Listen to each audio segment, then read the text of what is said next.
VNC, at Kalingap Team pupunta na sa Manila patungong Palawan.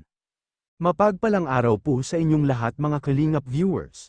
Binabati ko po sina Kalingap Rab at Kuya Val Santos Matubang sa kanilang patuloy na paglingap sa mga taong salat sa buhay.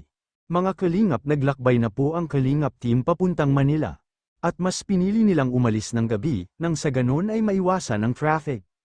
Nung nasa Manila na ang Kalingap Team ay tumuloy sila Kalingap Rab sa isang masugid na taga-suporta, na si Tita Maretes. Habang nagkukwentuhan ng buong grupo sa loob ng bahay, ay lumapit itong si Edo kay VNC at nagtanong, kung nagutom na ba ito. Pagkadakay bigla na lang kumuha ng saging si Edo, binalatan at inaabot kay VNC. At siyempre mga Kalingap, natuwa itong si VNC at kinilig kay Edo. Dahil napaka maalalahanin naman itong si Edo, at sabay-sabay na po silang kumain mga Kalingap. At nung natapos na po silang kumain, ay may kilig moment na namang. Ginawa itong si Edo mga Kalingap, binigyan niya si VNC ng malaking teddy bear at isang tumpok na bulaklak.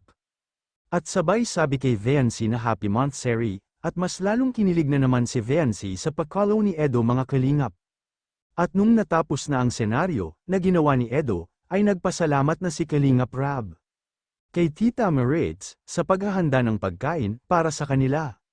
Nung umalis na ang Kalingap Team, papuntang airport ay pinagkaguluhan sila ng mga fans nila sa social media. Lalo na si Carla, VNC at Kalingap Rab at nagpa-picture taking sila.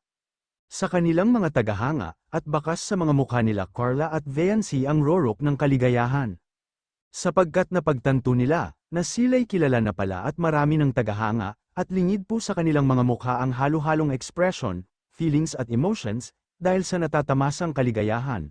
Kung dati ay napakasimple lang, ng kanilang pamumuhay, pero ngayong mga Kalingap, simula nung napasok sila, bilang Kalingap Angel, ay malaki na ang nabago sa kanilang mga buhay. Hanggang sa susunod na episode na naman, mga Kalingap viewers, maraming salamat po sa inyo.